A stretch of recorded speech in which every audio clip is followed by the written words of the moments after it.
The cabin had seemed like a sanctuary when the 5 friends, David, Sarah, Emily, Mark, and Jess, first arrived, eager to enjoy their winter break away from the city's bustle.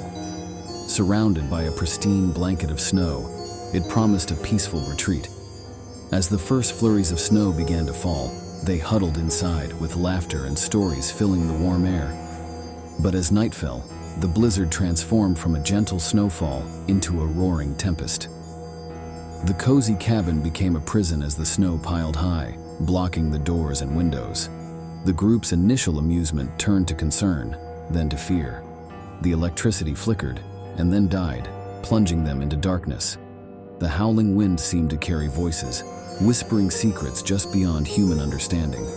On the second night, Mark ventured outside, determined to clear some snow.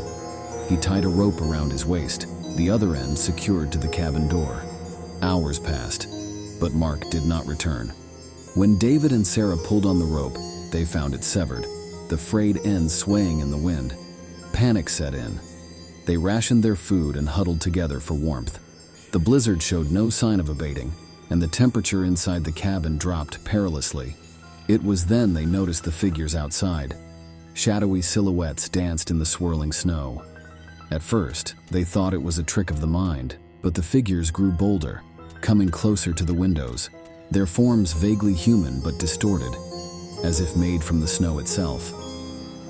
Emily, a believer in the supernatural, whispered of an old legend she'd heard, of spirits that inhabited the snow, preying on those who dared to disturb their eternal winter. They were the frostbitten, she said, souls lost in storms, condemned to wander the blizzards forever. On the 4th night, Jess decided to make a run for it. She believed she could find help. She never made it past the tree line. The next morning, they found her, or what was left of her, frozen, her face twisted in horror. David, Sarah, and Emily knew they could not leave.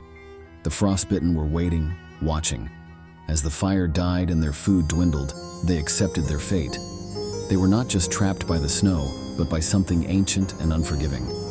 The blizzard eventually passed, revealing a serene, snow-covered landscape. Rescuers found the cabin, the door ajar. Inside, they discovered 3 frozen figures huddled together, faces etched with fear. Outside, barely visible footprints in the snow led away from the cabin, disappearing into the wilderness, leaving no trace of what had truly happened. The legend of the frostbitten grew, a chilling tale of a winter's curse, a warning about the dangers lurking in the heart of a blizzard.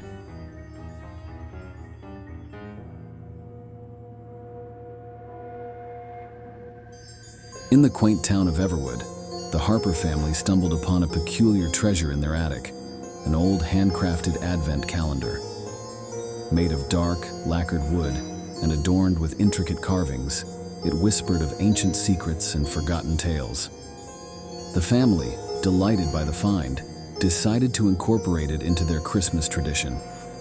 On December 1st, they opened the first door. Behind it lay a miniature figure of a caroler, but as night fell, the sound of distant singing echoed through the house, a melody both beautiful and eerie. The Harpers, though unnerved, laughed it off as a coincidence. With each passing day, as they opened a new door, strange occurrences began to escalate. The figure of a cat on the 2nd brought with it shadowy feline shapes that darted in the corners of their eyes. The 3rd day's snowflake seemed to summon an unnatural cold that seeped into their bones. By the 10th day, fear had taken root in their hearts. The miniature of a clock that day seemed to warp time within their home. Clocks ran backward, and the family found themselves experiencing lost moments from their past. The true horror, however, came on the 15th. A tiny, grinning Krampus figure unleashed an unseen terror that prowled the house at night, its malevolent presence felt but never seen, leaving behind a trail of ransacked rooms and an overwhelming sense of dread.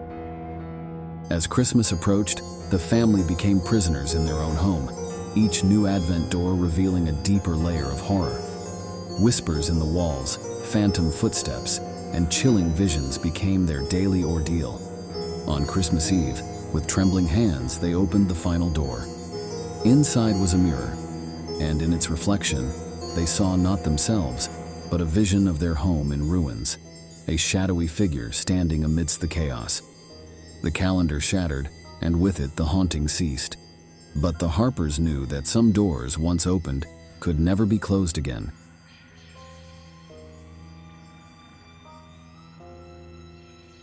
In the heart of Everwood, a neighborhood famed for its extravagant Christmas lights, an unsettling pattern began to unfold. Each house competed yearly to outshine the others with dazzling displays. But last December, something sinister weaved into the glimmering lights. The Johnson family was the first to notice. Their son, Tommy, fascinated by the vibrant lights across the street, stared out his window every night. One evening, he saw shadows moving within the glow, whispering voices calling out. His parents dismissed it as imagination, but Tommy was adamant. As the days progressed, more residents reported odd occurrences, strange figures in the light, whispers in the wind, and a feeling of being watched. Yet in the daylight, everything seemed normal, the neighborhood a festive spectacle. The night of December 20th marked a chilling turn. Mrs. Henderson, known for her grand light display, vanished. Her house, still ablaze with lights, stood eerily silent. Search parties found no trace, but the townsfolk whispered about shadows dancing in her lights the night before. Panic spread. People started taking down their lights, but it was as if the lights had a mind of their own, flickering back to life. The neighborhood plunged into fear, with more disappearances following. Each missing person had reported seeing something in the lights. A group of residents, including Tommy's parents, decided to investigate. They waited until nightfall, watching the lights. As the clock struck midnight, the lights pulsated, and shadowy figures emerged, beckoning them closer. Tommy's parents stepped forward, entranced. Suddenly, Tommy, who had secretly followed, screamed, breaking the trance. The figures vanished, but his parents were gone. In horror, Tommy realized the lights were not just decorations, but portals to another realm, claiming souls. The next day, Everwood was a ghost town. The lights, now dim, flickered like dying embers. The secret of the Christmas lights remained buried in the shadows, a chilling reminder of the glimmering terror that once lurked in Everwood.